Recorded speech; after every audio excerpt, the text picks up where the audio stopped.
Yo, we are back with another podcast. I know we've been gone for a minute. By a minute, I mean like 6 months, but we are back. However, to the YouTube listeners out there, you guys might be seeing this is the first video.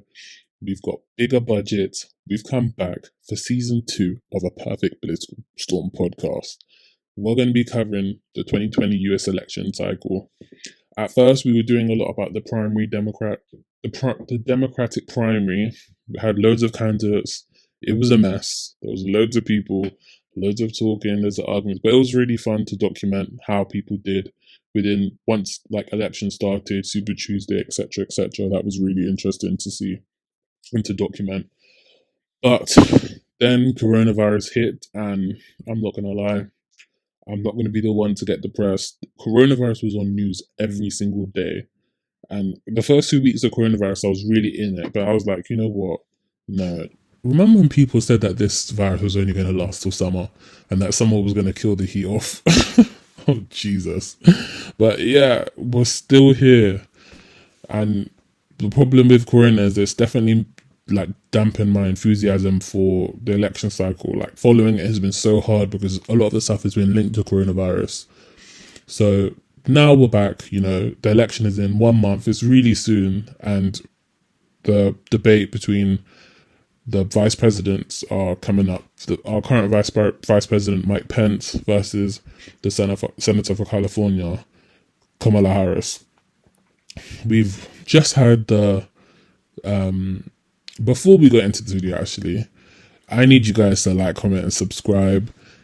As you can see, this is the first video that we've got on the channel, but it is a Perfect Political Storm podcast, which is available on all DSPs, Spotify, iTunes, Amazon, Anchor, all of them. It's available on there, so you can go and listen to some of our episodes. But on this channel, we need to get a following up.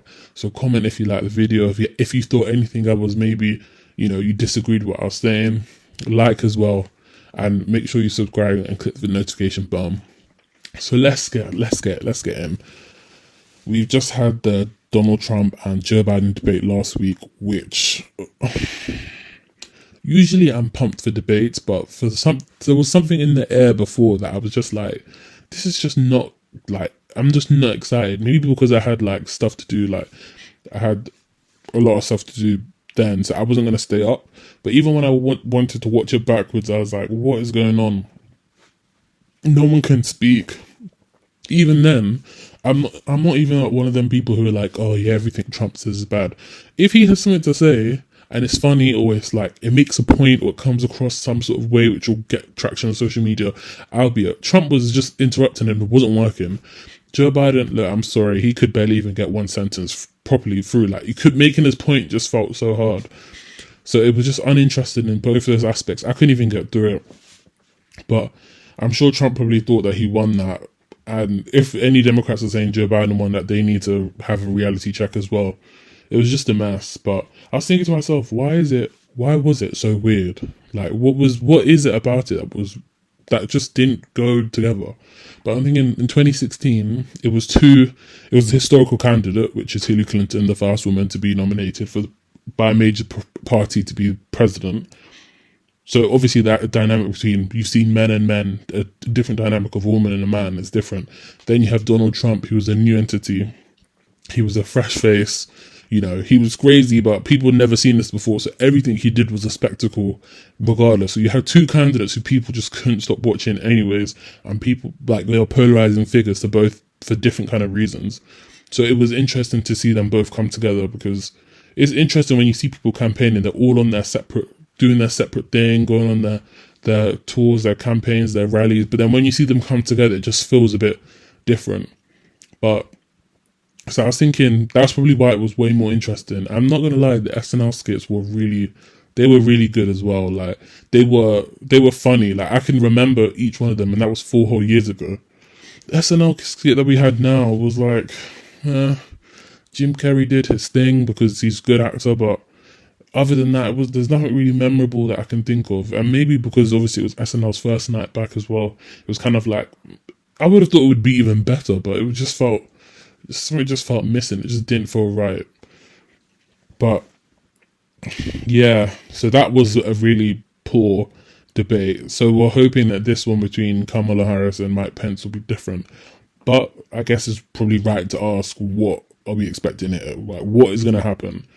Already, as I said, the dynamic between a man and a woman is something that's just not seen a lot in politics, especially in US politics at the highest stage. Obviously, there's plenty of women in, in the Senate and whatnot, but not in the top of the ticket where it's a mainstream debate platform. She's a woman of color as well, a black woman, biracial, Indian mom, black dad. So that could be different. Going back at the thing that I found so weird about Kamala Harris and the way that the Trump campaign has dealt with her is that, when it came out that Kamala Harris was picked as vice president, it seems like they were just caught off guard.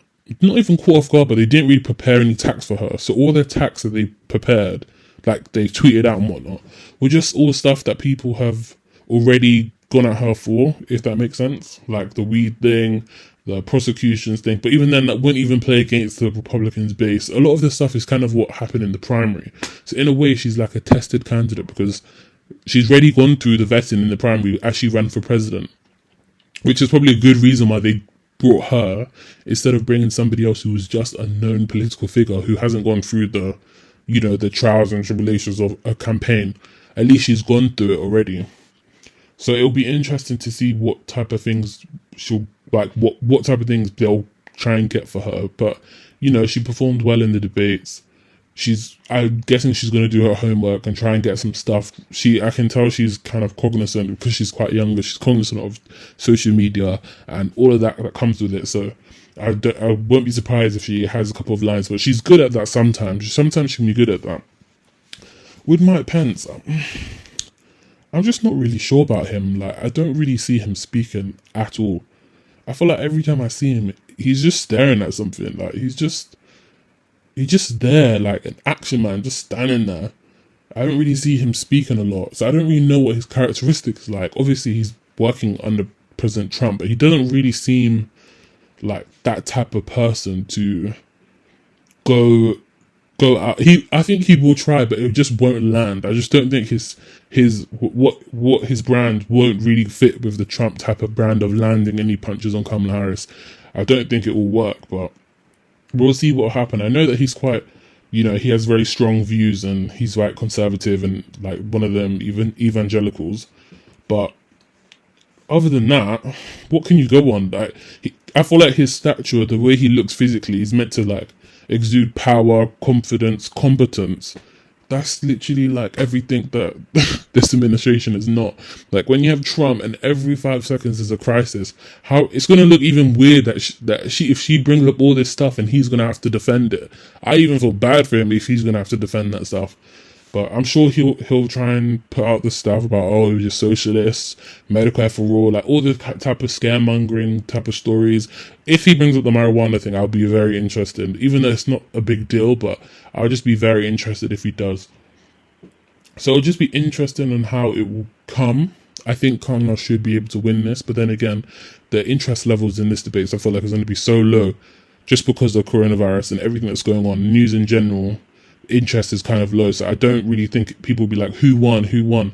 But right now, what I think the Democrats are ahead in the polls, but I think what they need is a viral moment. They need something that clips can be circulated, because I was listening to a podcast and they were saying that even though they know that Trump didn't do well in the debate, when you look at Biden's team, the only clip that they clipped up from the debate was him saying everyone should go out and vote, which is it's very not good. It's not good at all. But it's like, when you think of Biden, Biden used to be this cool guy, him and Obama used to be bros, like everyone liked them as a duo. But then now he's just really old. If Trump wasn't that crazy, I would be like, I don't even know if it's okay to even Joe Biden to be here, like. That's why I think more than ever, because of both people, and obviously Trump's got corona, which is a whole entire other story, a whole entire other video and story. And I'm not gonna lie, I thought this was a prank before, but maybe he was doing this because he's seen other world leaders like the president of Brazil, who's a strong man. He got corona and and apparently his polls increased. Boris Johnson as well. People looked up. I thought maybe Trump is doing this, but then so many people in the White House has also been confirmed to have corona, so it's probably is right. But then he was riding around in his Jeep, and I was like, what is going on? Apparently he's back in the White House and he wants to go and campaigning. I'm thinking, this is just not how corona is meant to be handled. This is not social distancing. This is not quarantining. Apparently he was telling people that they shouldn't be afraid of the virus. Like, it's just a lot.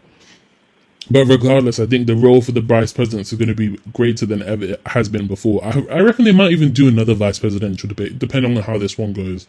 And like, obviously because of Trump being crazy, not that he's going to not be able to serve the next 4 years, but the vice president is probably going to be important. But for sure for Biden, because I don't know about the next 4 years, but for sure the vice president is very important to me.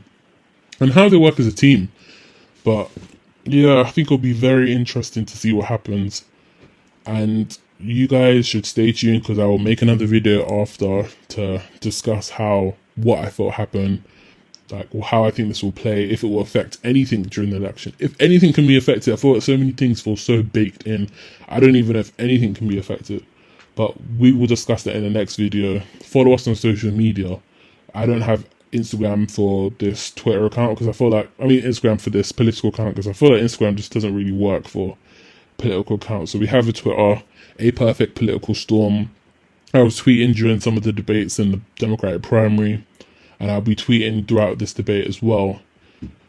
Just saying what I think happens, you know. Just follow us there. Make sure you like and comment and subscribe to this video, and I'll catch you guys later.